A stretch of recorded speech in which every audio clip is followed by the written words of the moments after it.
দুনিয়ার চূড়ান্ত নিকৃষ্ট খারাপ মানুষের জন্য আল্লাহ তাআলা আমার নবীর শ্রেষ্ঠ ডাক্তার বানাইয়া মক্কা নগরীতে পাঠায় দিলেন। নবী যেদিন আমেনা বলেন নবীর মা, কয় আমার মুহাম্মদ যেদিন দুনিয়ার জমিনে পদার্পণ করলেন, কিসরার রাজ সিংহাসন ভেঙ্গে তছনছ হয়ে গেল। 14টা বড় খুঁটি, বড় বড় বড় বড় টাওয়ার ভেঙ্গে গেল। হাজার শত দিনের বছরের মাসের প্রজ্বলিত আগুনটা নিভে গেল। নবী দুনিয়াতে আসাটাই জানি জগতের জন্য একটা রহমত বয়ে নিয়ে আসলো। এরে নবীর আশিক, আমার নবীর আদর্শ পাইয়া মক্কার আবু বকরের মতো বান্দাটা জান্নাতের টিকিট পেয়ে গেলেন দুনিয়ায়। ওমরের মতো বান্দা মদিনাওয়ালা নবীর গর্দান কাটার জন্য দৌড়ায়। মদিনার নবীর গর্দান কাটলে 100 লাল উট পুরস্কার পাবে আবু জাহালের পক্ষ থেকে। ওমর তরবারি নিয়ে যায়, আল্লাহ পাকের কুদরত পয়গম্বরের দোয়ার ফসলে ওমর কালেমার পতাকা গলায় লাগাইয়া এত নবীর আশিক হয়ে গেল।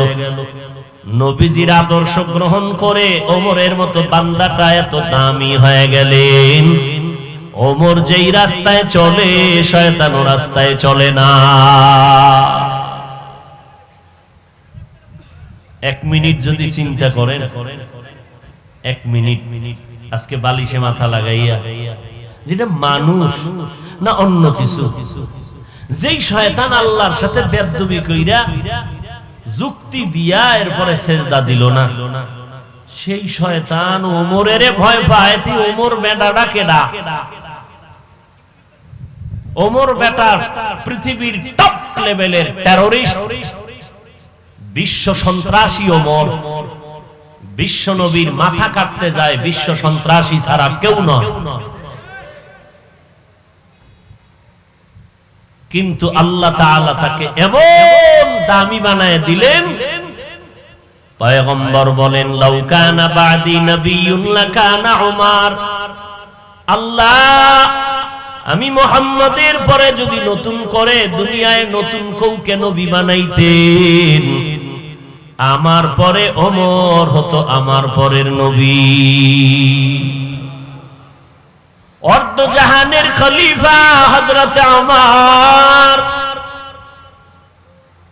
নবীর আদর্শে এতটা দামি হয়ে গেছেন ওমর, অর্ধ জাহানের খলিফা। ওমর চলতেছে, কোনো বডিগার্ড নাই, সিকিউরিটি গার্ড নাই, ওমর অর্ধ জাহানের খলিফা। দুশমনেরা তরবারি নিয়ে ঘুরে, ওমরের সুযোগ পাইলে মেরে ফেলবো পুরস্কারের লোভে। আল্লাহ বলেন আমি আল্লাহ ইজ্জতের মালিক, হেফাজতের মালিক। আমি কোরআন হেফাজত করব, তার মানে কোরআন ওয়ালা যারা তাদেরকেও হেফাজত করব আমি আল্লাহ। এই কারণে যত আকাম করা হয় না কেন কোরআনের বিরুদ্ধে, যত ষড়যন্ত্র করা হয়, ষড়যন্ত্রকারীরা ধ্বংস হয়ে যায়, কোরআনওয়ালার কিছু হয় না। হইছে? ওই ইংরেজের গোষ্ঠী ভারতবর্ষে শোষণ করতে গিয়া 200 বছর ব্রিটিশেরা কম জ্বালান জ্বালায় নাই, কোরআনের মাদ্রাসাগুলো আগুন দিয়ে দিল, জ্বালায় দিল। আলেমদেরকে হাজারো আলেমকে জবাই করে লাশ গাছের মধ্যে ঝুলায় দিল। স্পেনের জমিন 700 বছর পর্যন্ত মুসলমানেরা শাসন করেছিল। 800 বছর পর্যন্ত ওই জমিনের মধ্যে তাফসীর লেখা হয়েছে, কোরআনের উল্লেখযোগ্য তাফসীরে কুরতুবী। ওই বেঈমানের দালালেরা, খ্রিস্টানের গোষ্ঠীরা, ইহুদির চক্ররা 800 বছরের শাসনের স্পেনকে ধ্বংস করে ফেললো, আলেম ওলামারে মেরে ফেললো, মুসলমান মেরে ফেললো। যুগে যুগে কম জানান জানায় নাই, মাদ্রাসার উপরে হামলা, কোরআনের আওয়াজের উপরে হামলা। এইভাবে মায়ানমারে মুসলমানের উপরে অত্যাচার, ওই আসামে ভারতের মধ্যে মুসলমানের উপরে অত্যাচার, ওই জেরুজালেমের ভেতরে অত্যাচার। আলহামদুলিল্লাহ যারা অত্যাচার করতেছে, অত্যাচারিত হচ্ছে, এক সময় দেখা যায় ওয়াজ মাহফিল হতে দিবে না, বলে এখানে কোনো ওয়াজ চলবে না, এখানে কোনো মাদ্রাসা চলবে না। কিন্তু এক সময় দেখা যায় যারা বাধা দিয়েছে তাদের মধ্য থেকে একজন দাঁড়ায় গেল, আমি একাই ওয়াজ করাবো, কেউ বাধা দেওয়ার শক্তি নাই। একা মাদ্রাসা দিয়ে দিছি, টাকা যা লাগে একাই দিয়ে দিছি। দেখেন আল্লাহ পাক দিন হেফাজত কেমনে করেন। এই জন্য দুনিয়ার মানুষ, নবী দুনিয়াতে উত্তম আদর্শ নিয়ে আসছেন, নবীর উত্তম আদর্শের মালাটা গলায় লাগাইয়া ওমরের মতো বান্দা এতটা দামি হয়ে গেলেন, দুনিয়াতেই জান্নাতের সুসংবাদ আল্লাহ তাকে দান করলেন। একজন ওমর না, 10 জন সাহাবা জমিনের মধ্যে জান্নাতের সুসংবাদ পেয়ে গেলেন। এরে নবীর উম্মতের দল, ওই নবীর আদর্শ আজ আমরা 1500 বছর হয়ে গেল। 1500 বছর চলে যাওয়ার পর আলহামদুলিল্লাহ নবীরে আমরা দেখতে পারি নাই, আবু বকরেরও দেখতে পারি নাই, ওমরেরও দেখতে পারি নাই, আমাদের মাযহাবের ইমাম আবু হানিফারও দেখতে পারি নাই। আজ এই ময়দানে টাকা দেওয়া হবে না এমন কোন এলানো হয় নাই, বরং আপনারা টাকা ভাড়া দিয়ে তারপরে এখানে আসছেন। কোনো খানাও দেওয়া হবে না, নাস্তারও ব্যবস্থা নাই, বসার মতো বিছানাটাও ভালো নাই, বালুর মধ্যে আপনারা বসে গেলেন। এই কষ্ট করে বসে আছেন, মনে হয় যেন সারা রাত বসাইয়া রাখলে কেউ ময়দান থেকে যাবে না। কেন কেন রে বাবা? এর একমাত্র কারণ আমার মদিনাওয়ালা নবীর আদর্শের আকর্ষণ, আমার মদিনার নবীর আদর্শের আকর্ষণ। আজকে নবীর সুন্নতের টুপি লাগাইলাম, দাড়ি লাগাইলাম, নবীর তরিকার আদর্শে মতো জামা পরি, পর্দা করি, হালাল খাই। ও এলাকার যুবকেরা, ও পর্দার আড়ালের আম্মা জানেরা, ও বৃদ্ধ বাবাজি, কয়দিন আর দুনিয়ায় বাহাদুরি করবা, মদিনার নবীর উত্তম আদর্শ পালন করো। অনেকে মনে মনে ধোঁকায় পড়ে আছে যে নবীর আদর্শ মতো যদি হুজুরদের বয়ান শুই না আমল করি তাহলে স্বাধীনতা নষ্ট হয়ে যাবে, ক্ষমতার স্বাধীনতা থাকবে না, ব্যবসার স্বাধীনতা থাকবে না।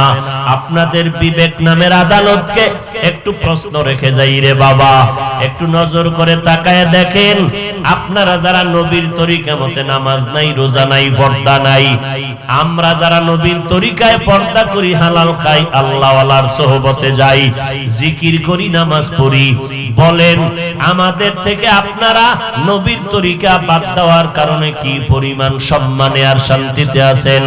হিসাব মিলাবার আগে আমরা টোটাল রেজাল্টটা বের করে আপনাকে ব্যক্ত করে যাই। আল্লাহর কসম, এই নবীর তরিকা বাদ দিয়া বিন্দু থেকে বিন্দু আপনারা মোটেও সম্মানে আমাদের থেকে নাই। জ্বলন্ত তার প্রমাণটা বিবেকের সাথে একটু মিলাইয়া দেখেন। আপনারা নবীর তরিকা বাদ দিয়া যেমন 3 বেলা খানা খান, আলহামদুলিল্লাহ আমরা নবীর তরিকা ঠিক রাখার পরও 3 বেলা খাই, বরং তুলনামূলক আমরা পিওর খানা খাই, আরো বেশি খাই। কথা ঠিক নি? আরো পিওর খানা খাই, ওয়াজে গেলেও খানা পিওর, কোনো ভেজাল ফল নাই, ভেজাল কোনো খানা নাই। কোরআনওয়ালারা যেখানে যায় সেখানে আরামের খানা, কোনো ভেজাল নাই। আবার কেউ দুশ্মনী কইরা যদি ভেজাল দেয়, কোরআনওয়ালারা কোরআনের আয়াত কইরা দম দেয়, ভেজালওয়ালাও ভেজাল মুক্ত হয়ে যায়। 3 বেলা খাই, 1। 2 নাম্বার, আপনারা নবীর তরিকা বাদ দিয়া যেমন রাতের বেলা ঘুমান, আলহামদুলিল্লাহ আমরাও রাতের বেলা ঘুমাই। আপনারা নবীর তরিকা বাদ দিয়া যেমন ব্যবসা করেন, চাকরি করেন, আলহামদুলিল্লাহ আমরাও ব্যবসা করি, চাকরি করি। আপনারা নবীর তরিকা বাদ দিয়া যেমন স্বাধীনভাবে দেশ বিদেশে ঘুরেন, আমরাও নবীর তরিকা ঠিক রাখিয়াও দেশ বিদেশে ঘুরি, সফর করি। বলেন আপনারা কোন দিক থেকে আগাইয়া গেছেন? আর আমরা কোন দিক থেকে পিছাইয়া গেলাম। বরং এমপি সাহেব দেখা হলে কয় হুজুর সালাম দোয়া চাই, মন্ত্রী সাহেব দেখা হলে কয় হুজুর সালাম দোয়া চাই, ম্যাজিস্ট্রেট দেখা হলে কয় হুজুর সালাম দোয়া চাই, এসপি সাহেব দেখা হলে বলে হুজুর সালাম দোয়া চাই। সম্মানের মালিক আমার আল্লাহ, আল্লাহ তাআলা সম্মানের দরজা খুলে রাখছেন। ও আল্লাহর বান্দারা, এবার বলবেন ও হাফিজ ভাই, আপনাদের মতো কি আমরা আদর্শওয়ালা হইতে পারবো? না, একবারও বলি না। অনেকে মনে মনে ভাবতেছেন নবীর তরিকা মানতে গেলে বুঝি আর আমাদের লাইনে চলা যাবে না। আমি কসম করে বলে গেলাম, যারা স্কুলে লেখাপড়া করেন আপনারা ওই লেখাপড়া ছাড়বেন না, কলেজের লাইনে থাকেন, যারা ব্যবসা করেন ওই লাইনটাই ধরে রাখেন, যারা চাকরি করেন ওই লাইনটাই ধরে রাখবেন। ওখানে থাকিয়াও আমার আল্লাহর মোহাব্বত নিয়ে চলা যায়, নবীর তরিকা মেনে চলা যায়। বলবেন উদাহরণটা কি? আপনি চোখটা ঘুরাইয়া ডানে বামে তাকায় দেখেন, আমাদের মতো মোল্লা মাওলানার হুজুর না, আপনাদের মতো জেনারেল লাইনের লেখাপড়া করনেওয়ালা সাধারণ মুসলমান, আপনাদের মতো বান্দা স্কুলে পড়ে কলেজে পড়ে পাঁচ বেলার নামাজি যুবক যুবতী ছাত্র ছাত্রী আছে না নাই? বিবেকটাকে জিজ্ঞেস করেন, আপনি কেন পারবেন না? আপনার আমার মতো যুবক, আপনার আমার মতো বান্দা নজর করে দেখেন, র‍্যাব আর্মি পুলিশ বিডিআরের চাকরি করে দাড়িওয়ালা পাঁচ বেলার নামাজির অভাব নাই। আপনার বিবেকটাকে জিজ্ঞাসা করেন, আপনি কেন পারবেন না? আপনার আমার মতো বান্দা চাকরি করে ব্যবসা করে কোটি টাকার মালিক, হালাল খায় হারাম খায় না, নামাজির অভাব নাই। আপনার আমার মতো বান্দা ড্রাইভারি করে গাড়ি চালায়, নামাজ ছাড়ে না, অভাব নাই। বলেন আপনি কেন পারবেন না?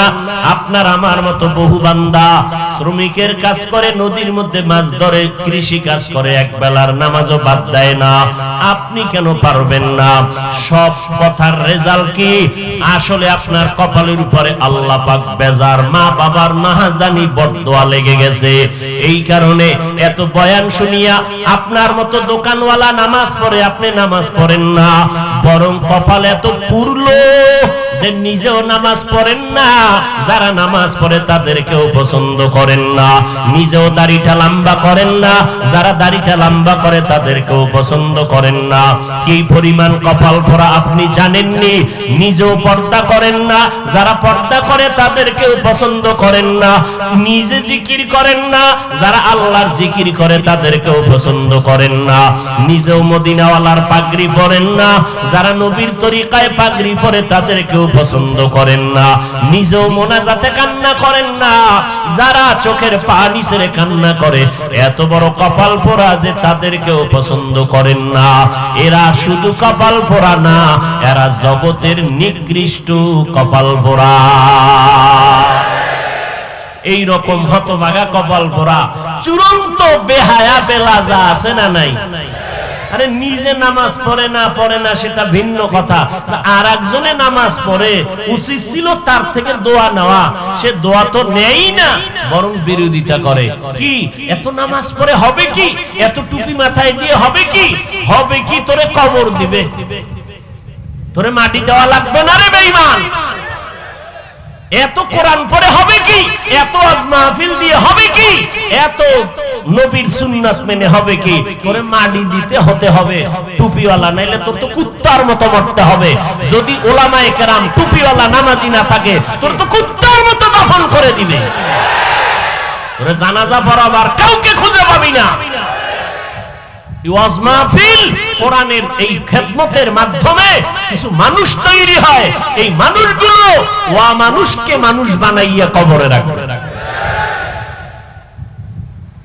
লাকাদ কানা লাকুম ফি রাসূলিল্লাহি উসওয়াতুন হাসানাহ, আমার নবীর উত্তম আদর্শের মালাটা গলায় লাগাও রে মুমিন। কয়দিনের যৌবনের বাহাদুরি করবি, এই জমিনে যৌবনের বাহাদুরি করতে গিয়া বেশ্যা তাসলিমা বাংলাদেশে থাকতে পারে নাই। যৌবনের বাহাদুরি করেছিল। আল্লাহ বলে জালেম কেন? এক পুরুষে 4 বিয়ে করবে, এক মহিলা কেন পারবে না? দেখেন না সোনার বাংলাদেশ রূপায় পরিণত হয়ে যাইতেছে। মাইয়ারা রাস্তায় স্লোগান দেয় আমগো ল্যাংটা থাকার স্বাধীনতা দাও। নাউজুবিল্লাহ আসে না? ওদেরকে জুতা পেটা করা দরকার। তুই ল্যাংড়া থাকবি না কেমনে থাকবি, এটার লাগি আবার রাস্তায় দাবি জানানোর দরকার কি? তুই তোর ঘরের মধ্যে যায় তুই হইয়া থাক, তোর দেখবে কে? উদ্দেশ্য কি আসলে জানেন? উদ্দেশ্য হলো বেঈমানের গোষ্ঠীর দেশের মধ্যে একটা হট্টগোল লাগাইয়া রাখা। তার মানে ওরা একটু মলম লাগাইবে আর হুজুরেরা আন্দোলনে নামবে। বুঝেন না? হুজুরগো শান্তিতে একটু খাইতে দিবে না, ঘুমাইতে দিবে না, হুজুরেরা আল্লাহ বিল্লাহ করবে, দোয়া করবে, নামাজ পড়বে, এটা দিবে না শান্তিতে। ওই নাস্তিকদের মাথা গরম। নাইলে দরকার আছে হুজুরগো লিস্টি করার। কই আমরা তো কোনোদিন হিন্দুদের বিরুদ্ধে বয়ান করি না, খ্রিস্টানের বিরুদ্ধে বয়ান করি না। আরে আমরা মুসলমানদেরই ঠিক করতে পারি না, বেদিনের বিরুদ্ধে বয়ান করবো কখন? এরপর ওরা কেন আমাদের পিছনে এত চুলকানি? কারণ কি? ওরা চায় যে শান্ত দেশকে অশান্ত করে রাখবে। আন্দোলন, হুজুরেরা রাস্তায় নামবে, মিছিল মিটিং করবে, এটা গরম গরম ভাব যেন সব সময় লেগে থাকে ফিতনা। এই জন্য কোনো কথা নাই, উল্টা পাল্টা একটা স্লোগান দিয়া উম্মতের মাঝে বিভ্রান্ত ছড়ায় দিবে। আমরা হিন্দুদের বিরুদ্ধে যদি দুইটা বয়ান করি উপায় আছে, অথচ মুসলমানের বিরুদ্ধে কি পরিমাণ বিষোদ্গার করে আমার সমাজে। আল্লাহ হেদায়েত দান করুন। আরো জোরে বলেন। পোশাক পরবে, এটার জন্য আলাদা স্বাধীনতা লাগবে। কেমন দুনিয়া! বাবায় মেয়েরে যদি কয় ওড়না পর, আর মেয়ে যদি কয় আমি পারবো না, বাবায় জোর করলে বিপদ। বাবায় জোর করলে কেমন দুনিয়াতে বসবাস করতেছি। আল্লাহ হেদায়েত দান করুন। আরো জোরে কর। এই ওয়াজ মাহফিল না থাকলে এই জমিনের কি হালাত হইতো আল্লাহই ভালো জানে। আল্লাহ সবাইকে কবুল করেন। রাসূলের আদর্শের মতো উত্তম আদর্শ জমিনে আর নাই। দুনিয়ার সমস্ত মানুষের আদর্শ নাপাক, মদিনার রাসূলের আদর্শ হলো পাক। পর্দার আড়ালের আম্মা জানেরা, আপনারা নবীদের মা, সাহাবায়ে কেরামের মা, আউলিয়ায়ে কেরামের মা, কোরআন ওয়ালাদের মা, আপনাদের এত সম্মান, এত ইজ্জত। এরে আম্মা জান, আপনারা খাদিজা রাদিয়াল্লাহু আনহার মতো নারী, ফাতেমা রাদিয়াল্লাহু আনহার মতো নারী। একজন নারী নবীর স্ত্রীর কাছে গিয়া বলে, নবীর একটু প্রশ্ন করে জিজ্ঞাসা করেন, পুরুষেরা জানাজায় যাইয়া কত সওয়াব কামাই করে, জুমার মসজিদে গিয়া জুমার দিন কত সওয়াব কামাই করে, জিহাদের ময়দানে গিয়া সওয়াব কামাই করে, আমরা নারীর দল, আমরা তো জানাজায় যাইতে পারি না, জুমায় যাইতে পারি না, জিহাদে যাইতে পারি না, আমরা তো সওয়াব কই পাই? মদিনার নবী শুইনা কয়, জানায় দেও ও জগতের নারী, ঘরের মধ্যে থাকো, স্বামীর খেদমত করো, স্বামীর মাল হেফাজত করো, সন্তানের আদর্শওয়ালা বানাও। স্বামীর মালটা মনে কইরো না অন্যের মাল। স্বামী যেদিন থাকবে না, স্বামীর মাল মা তোমার হয়ে যাবে। এই চিন্তা যদি ঘরের মা করতা, তাহলে কোন মা স্বামীর মাল না জানাইয়া গুনাহের কাজে খরচ করতা না। খালি দাও দাও দাও, যত দেখা হয় না আরো লাগবে। জামা আছে আবার দাও, কাপড় আছে আবার দাও, টিভি আছে দাও, কম্পিউটার একটা আছে আরো দাও, ফ্রিজ আছে আরো, দিতে দিতে ফকিন্নি বানায় ফেলাইবে স্বামীটারে। একবারও চিন্তা করে না যে আমার স্বামীর টাকা আমার টাকা।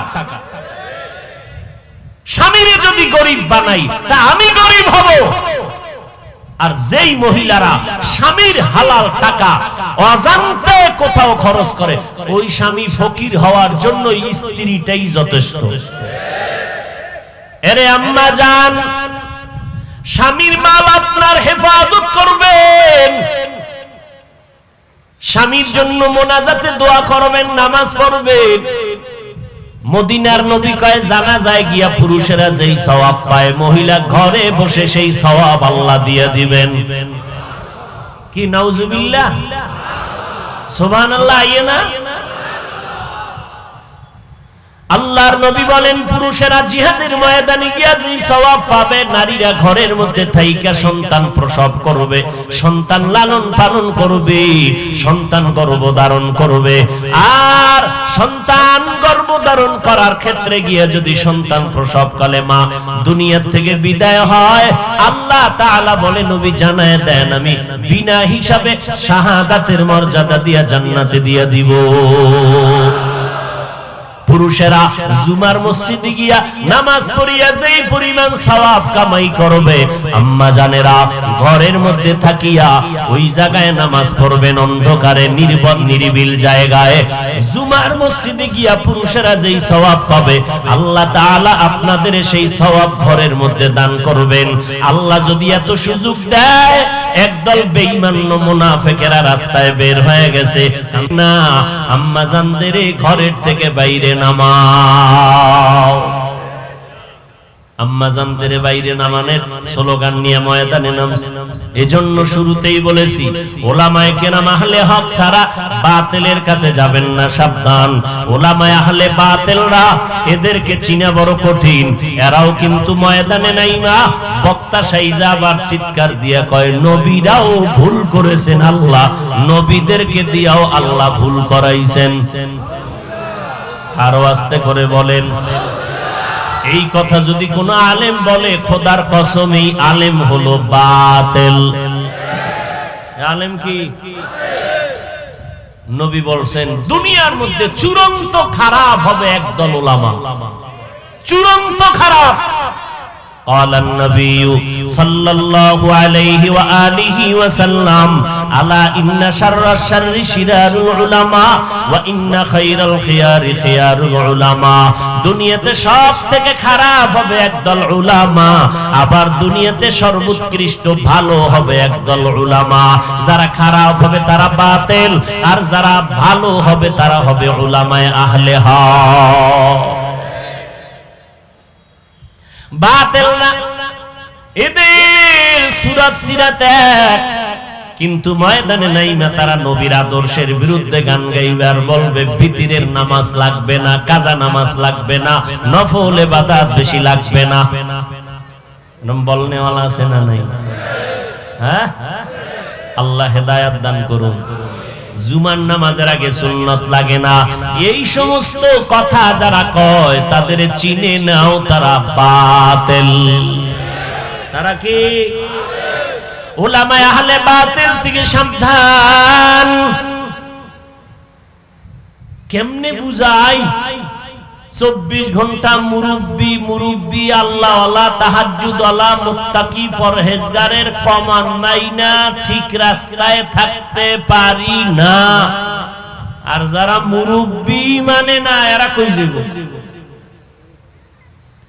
আমরা মুরব্বি মানতে গিয়াও সঠিক পথে থাকতে পারি না। আর যারা আল্লাহওয়ালা মানেই না, এরা কোন পথে যাবে? আল্লাহই ভালো। দেখেন না, ওমরে ফারুকের মতো সাহাবীকে বেদাতি ভণ্ড বলে। আরে মিয়া, এডি ইন্ডিয়ার খবর না, সোনার বাংলার তাজা খবর শুনাইতেছি। কোন দেশে আছেন খবর নাই? ওই বাতিলের গোষ্ঠী যুবকদেরকে আকৃষ্ট করে ভার্সিটিতে যায় বেশি বেশি। কেন?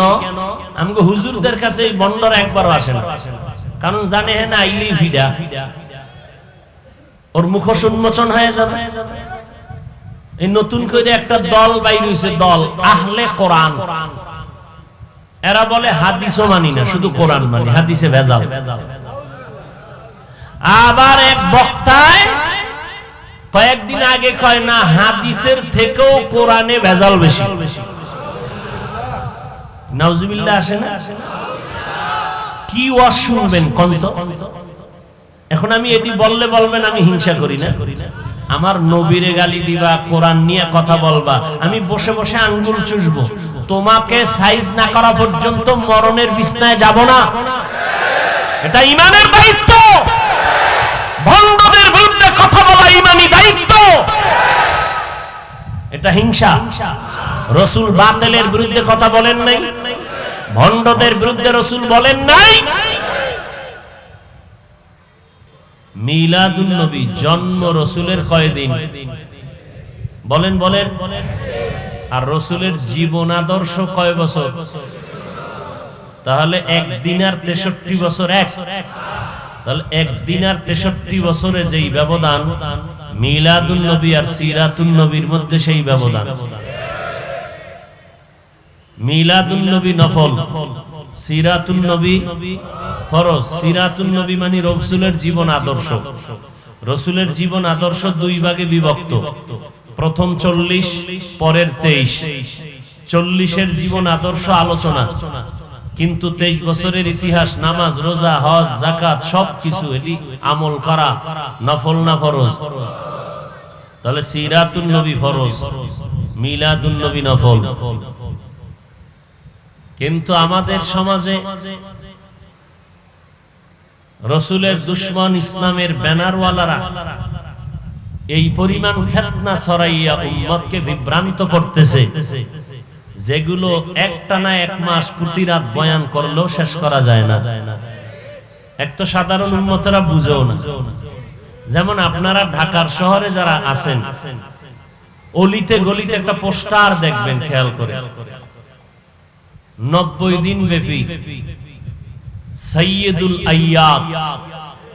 দেখছেন? অর্থ কি? সমস্ত ঈদের সরদার, সমস্ত ঈদের সরদার। ঈদুল ফিতরও সরদার না, ঈদুল আজহা সরদার না, বলে রাসূলের মিলাদ হলো সরদার, ঈদে মিলাদুন নবী। পৃথিবীর কোন কিতাবে, কোন তাফসিরে, কোন হাদিসের ব্যাখ্যায়, কোন আহলে সুন্নাত ওয়াল জামাতের উলামায়ে কেরামদের লিখিত কিতাবে ঈদে মিলাদুন নবী শব্দটা লেখা নেই। ঈদ শব্দটা এটা বাড়াইছে কারা? যারা বাড়াবাড়ি করে তারা। কারণ বাড়াবাড়ি করার অর্থ কি? বাড়ানো। বাড়াবাড়ির অর্থ কি?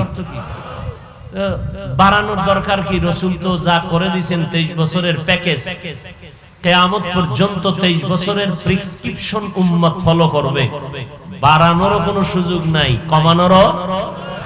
আল-ইয়াওমা আকমালতু লাকুম দীনাকুম ওয়া আতমামতু আলাইকুম নি'মাতি ওয়া রাদিতু লাকুমুল ইসলাম দীনা। আল্লাহ সিল মাইরা দিবেন, বাড়ানো কমানো যাবে না। কয় তাহলে পীর সাহেবের কাম কি? আলেম ওলামার কাম কি? আলেম ওলামাদের কাম হইলো, দেখবেন ডাক্তার প্রেসক্রিপশন লিখে দেয়, অনেকে রোগীরা প্রেসক্রিপশন বুঝে না। তো এখন কি করতে হবে? কম্পাউন্ডার যে আছে অথবা একজন ভালো শিক্ষিত যে, তার কাছে গিয়ে বলে, ভাই আপনি প্রেসক্রিপশনটা বুঝাইয়া দেন কি লেখছে, ওই অনুযায়ী আমি ঔষধ সেবন করব। প্রেসক্রিপশন কমপ্লিট করে গেছেন রাসূল। কিয়ামত পর্যন্ত এই প্রেসক্রিপশন ফলো করে যারা চলবে তারা জান্নাতি।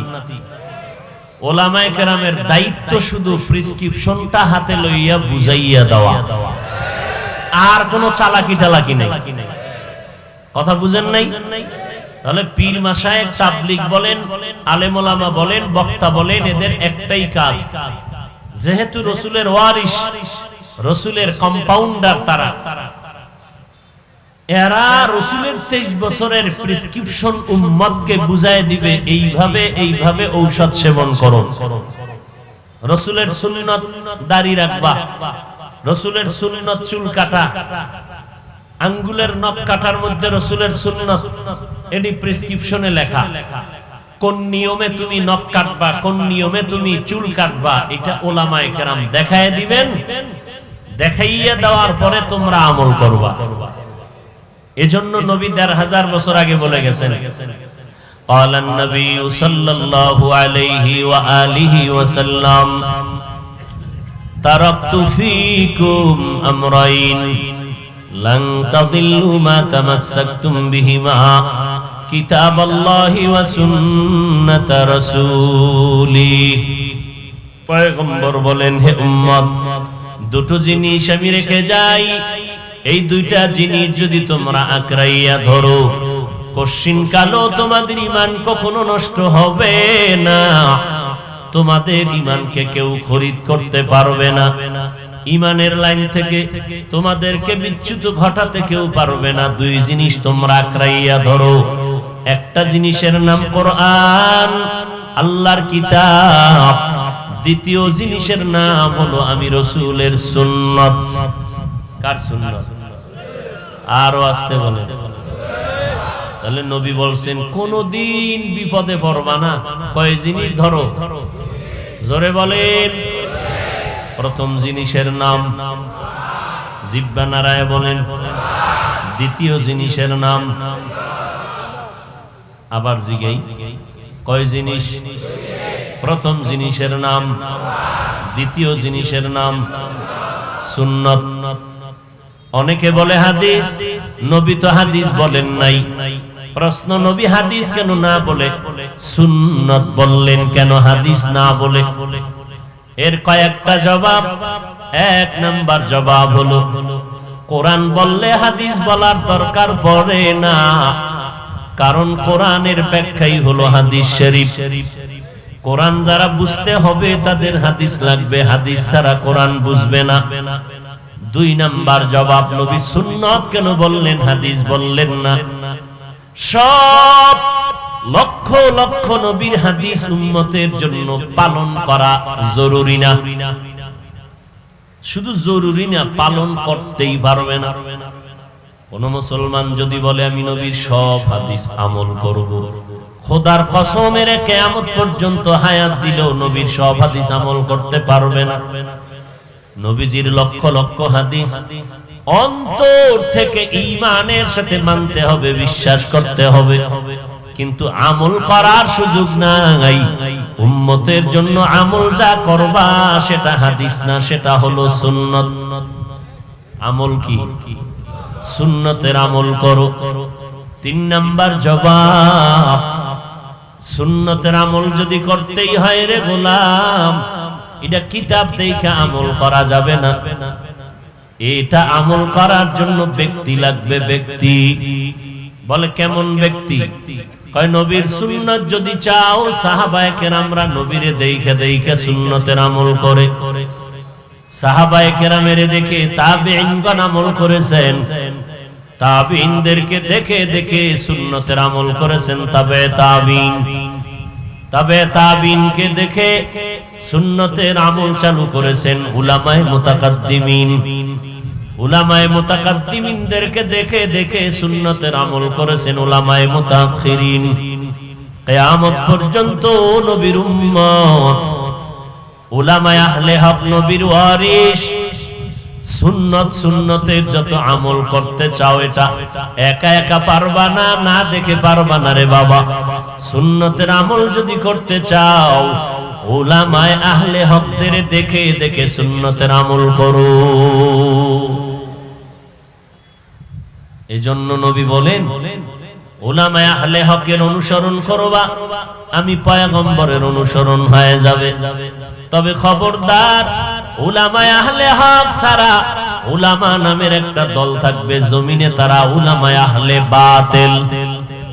উলামায়ে আহলে বাতিল চিনার কোনো উপায় নাই, কারণ সিটিগুলার স্বর্ণের কালার যেমন এক, উলামায়ে বাতিল আর আহলে হকের কালারও কিন্তু এক। উলামায়ে আহলে হকের দাড়ি আছে, টুপি আছে, পাগড়ি আছে, বাতিলেরও পাগড়ি আছে, টুপি আছে, দাড়ি আছে, আছে না নাই? কুতুববাগের দাড়ি, দেওয়ানবাগের দাড়ি আছে না নাই? তাহলে বাতিলেরও দাড়ি আছে, আহলে হকেরও দাড়ি আছে। সিটিগুলার স্বর্ণের কালার যেমন এক, ডিজাইন এক, কিন্তু দাম আর মান এক নি। দাম আর মান যেমন আসমান জমিনের ব্যবধান, ঠিক আহলে হক আর বাতিলের ডিজাইন যদিও দেখো এক, কিন্তু এদের উদ্দেশ্যর মধ্যে আসমান আর জমিনের ব্যবধান। চিনবো কি করে? স্বর্ণ আর সিটি গোল্ড চিহ্নিত করার জন্য কোন ব্যবস্থা আসেনি। নাম কি? কষ্টি পাথর।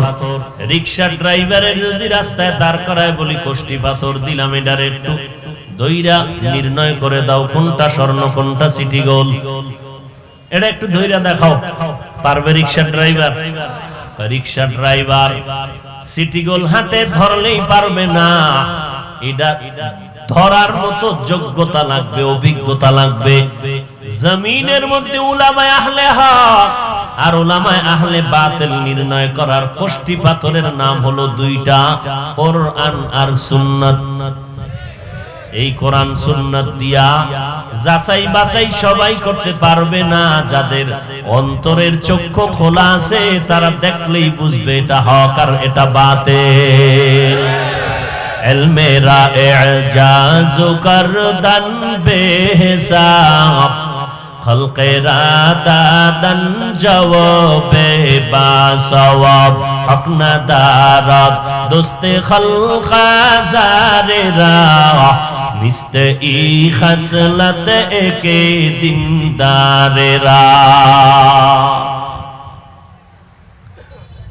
মিলাদুন নবী নফল, সিরাতুন নবী ফরজ। নফলে আর ফরজে যেই ব্যবধান, মিলাদুন নবী আর সিরাতুন নবীর মধ্যে সেই ব্যবধান। মিলাদুন নবী পালন করার জিনিস না, আলোচনা করার জিনিস। সিরাতুন নবী হলো পালন করার বিষয়।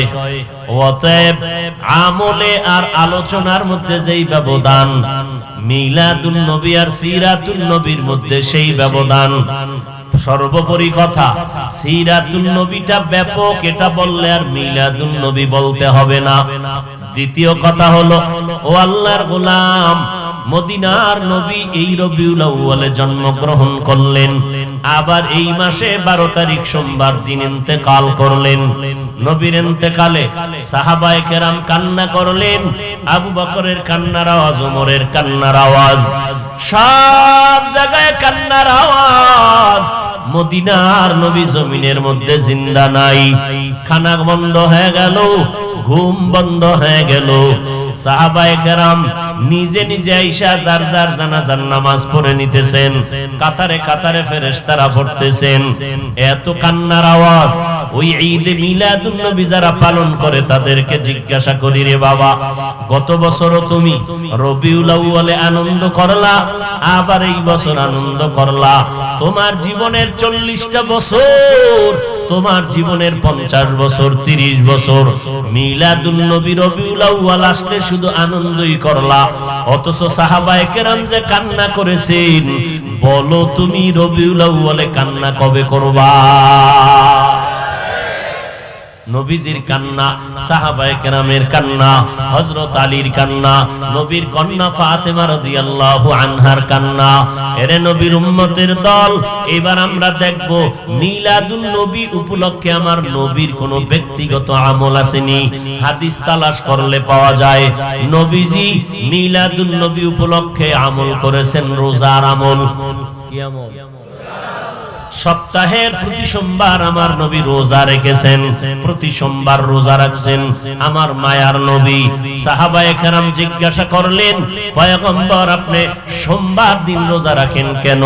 নবী বলেন, দুইটা কারণে আমি সোমবার দিন রোজা রাখি। এক নাম্বার কারণ, মিলাদুন নবী আমার দিন সোমবার, আমি সোমবার রোজা রাখার দ্বারা আমার মিলাদের শুকর আদায় করি আল্লাহর দরবারে রোজা রাখার মাধ্যমে। দুই নাম্বার, কোরআন নাজিল হয়েছে যেই দিনটার, সেটাও ছিল প্রথম দিন সোমবার। আমি কোরআন নাজিলের সোমবার দিন রোজা রাখিয়া শুকর আদায় করি। রোজা রাখা হয় না খাইয়া বান্দা সাধনার মাধ্যমে আল্লাহর মহব্বতে। আর যারা ঈদে মিলাদুন নবী করে, এরা ঈদ পালন করে ধুমধাম খানা দানার মাধ্যমে। নামাজেরও খবর নাই, রোজারও খবর নাই। এরা রাসূলের বন্ধু নামের ইসলামের ব্যানারওয়ালা দুশমন।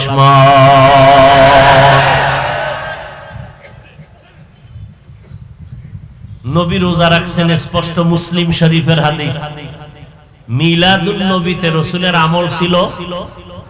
এই যুবকেরা বল, ছিল?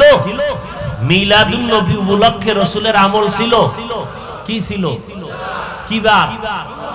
তাহলে যারা মিলাদুন নবীর হাকিকতে মোহাব্বত করে তারা রোজা রাখবে, যারা রাখবে না তারা রাসূলের দুশমন, তারা বিধর্মীদের টাটকা দালাল।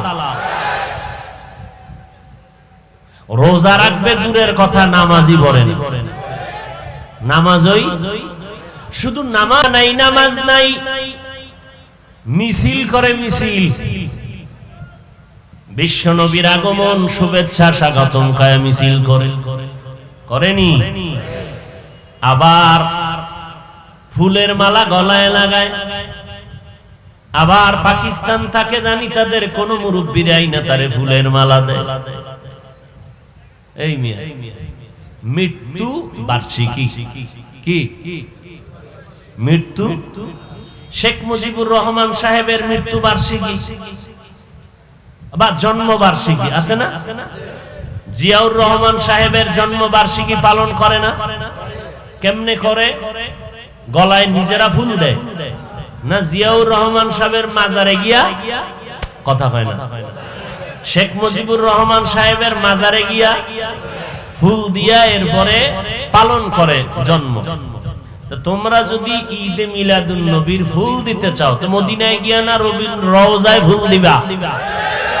ও ধোঁকাবাজের দল, নবীজির রওজায় গিয়া ফুল দাও। কোন এক দুশমনের ভাড়া কইরা আইনা তার গলায় ফুল দাও। এজন্য আমগো দেশে কয় অতি ভক্ত চোর, অতি বেয়াদব ডাকাত। বলেন তো কোনটা জান্নাতি? হ্যাঁ, অতি বেয়াদব ডাকাত, অতি ভক্ত চোর, দোনো দল অপরাধী। কথা ঠিক? আল্লাহ হেদায়াত দান করুন। হ্যাঁ, আল্লাহর নবী বলেন আমি মিলাদুন নবী উপলক্ষে রোজা রাখতাম সোমবার দিন, তোমরা রোজা রাখো। রোজা রাখার আমল নবী একদিন করেছেন না, প্রতি বছরে একবার। এই বছরে একবার। তাহলে নবী কি বুঝাইলেন? জন্ম হইছে রবিউল আউয়ালে, রোজা রাখবো রবিউল আউয়ালে সোমবার। নবী প্রত্যেক সোমবার রোজা রাখলেন কেন? নবী বলেন আমার ইশক আর লাফালাফি একদিন না, 12 মাস। এই ধোঁকাবাজ, রাসূলের দুশমনের গোষ্ঠী, রাসূলের আনন্দ একদিন না 12 মাস। রবিউল আউয়ালে ফাল দিয়া ঢাকার শহরে মিছিল দিয়া ফালাইয়া গেলা, কই আর খবর নাই। কয় ডেলি ডেলি কি আর মিষ্টি কিনার টাকা আছে নি? আল্লাহ হেদায়াত দান করেন। সাবধান, বড় কঠিন বিষয়। মাইয়ুতির রাসূল, যারা রাসূলের ইতাআত করবে তার ইতাআতটা আল্লাহর অনুসরণ হয়ে যাবে। যারা রাসূলের অনুসরণ করে ফাকাদ আতা আল্লাহ, তারা আল্লাহর অনুসরণ করে ফেলল। নবীর অনুসরণ কেমনে হবে? বলে নবীর রেখে যাওয়া সুন্নতের আমল করার মাধ্যমে হবে। নবীর সুন্নতের আমল কেমনে করি চিনিও না, জানিও না, কেমনে করব? নবী বলেন জমিনে আমার একদল বন্ধু আছে, উলামায়ে আহলে হক এর আম্বিয়ায়ে কেরামের ওয়ারিস, এদের অনুসরণ করো। এরা যেমনে টুপি পরে এমনে পরো, কারণ উলামায়ে আহলে হকের পোশাকটাই হলো মদিনাওয়ালার পোশাক। এলমেরা এজাজ করদান বেহিসাব, খলকেরা দাদান জবাবে বাসওয়াব। লম্বা চওড়া কথার সর্বশেষ কথা, রবিউল আউয়ালে নবী আসলেন, আবার এই রবিউল আউয়ালে আমার নবী বিদায় নিয়ে গেলেন। জানার বিষয়, মদিনার নবী আমার এই জমিনে কি নিয়ে আসছেন আর বিদায় বেলা নবী কি রেখে চলে গেলেন?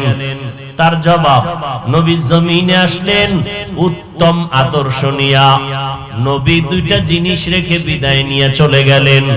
আসলেন উত্তম আদর্শ নিয়া, বিদায় নিয়ে গেলেন দুইটা জিনিস রেখে, কোরআন আর সুন্নাত। উত্তম আদর্শ নিয়ে জন্ম নিলেন। নবীর উত্তম আদর্শ কেমন? জমিনের মধ্যে এমন উত্তম আদর্শ আর কারো নাই। কেমন আদর্শের নবী আমার? আমার নবীর 63 বছর হায়াতে একটা মিথ্যা কথা নবী বলেন নাই। নবীর শিশুকালের দিকে তাকাও, আম্মা জান হালিমা সাদিয়ার দুগ্ধ পান করতেন আমার নবী। আম্মা জান বলেন, মুহাম্মদ আমার কোলে থেকে 2 বছর দুগ্ধ পান করলো। মুহাম্মদ আমার একটা দুধ পান করেছে, আর একটা দুধ মুখে নিত না, কারণ আমার আর একটা সন্তান ছিল আব্দুল্লাহ। মুহাম্মদ শিশুকালে ইনসাফ ঠিক রাখিয়া জীবন চালাইছে। এমন আমার নবী উত্তম আদর্শের অধিকারী। আমার নবীর আদর্শ উত্তম। দুনিয়াতে একটা নেতার নাম পারলে কও যেই নেতা জীবনে মিথ্যা কথা বলে নাই। ও নবীর উম্মত, জীবন কেন বয়ানে ঢুকার আগেও কত বান্দারা মোবাইলে মিথ্যা কয়া ঢুকছে, আবার বাইরে মোবাইলে মিথ্যা কথা বলবে। এই মোবাইলের দ্বারা কি পরিমাণ মিথ্যা কথার জন্ম নিল তার কোনো হিসাব নাই। আমি বক্তা মানুষ, মোবাইলটা কানে নিয়ে বলি আমি এখানে নাই সেখানে। কত মিথ্যার জন্ম দিল এই গজবের মোবাইল, কোনো সীমানা নাই। মনে হয় জানো মোবাইলটা পকেটে নেই নাই, জাহান্নামের আগুন নিয়ে চলতেছি। আল্লাহ হেফাজত করেন। এই ওয়াজে আইসাও দেখেন না কির বয়ান শুনবে, কপাল পাঠার কপালে সিঁদুর লাগে না। এহেন আইসাও যে একটু বয়ান শুনবে, আলেম ওলামার চেহারা দেখবে না। ও শয়তান লগে, নফস শয়তান তো ভিতরে আছে। জিন শয়তান না পালায়ে গেছে, মানুষ শয়তানটা আছে, ওটা সুযোগ খুঁজতেছে, আর নফসটা তো ভিতরেই আছে। ও ধোঁকা দিয়ে কয় এত সুন্দর বয়ান শোনার দরকার নাই। এখানে এসে বইয়াও মোবাইলটা নিয়ে সময় কাটায়, হুজুরের দিকে খেয়াল নাই, বয়ানের দিকে কোনো নজর নাই। শুধু তাকায় আছে মোবাইলের স্ক্রিনে, ছবিটা ভালো আসলো নি, রেকর্ডটা ভালো হইল নি। বিনা কারণে ছবি তোলা হারাম। সব দুনিয়ার উলামায়ে কেরাম একমত, কারণ ছাড়া ছবি তোলা হালাল না হারাম? এই মগা ছবি তুলো কেন? এমনি এমনি ছবি তোলা হালাল না হারাম? আকামটা কেন করেন? ওজের ভ্যান্ডেল আইসা কপাল পোড়া লাগবে তো, আর করবেন কি?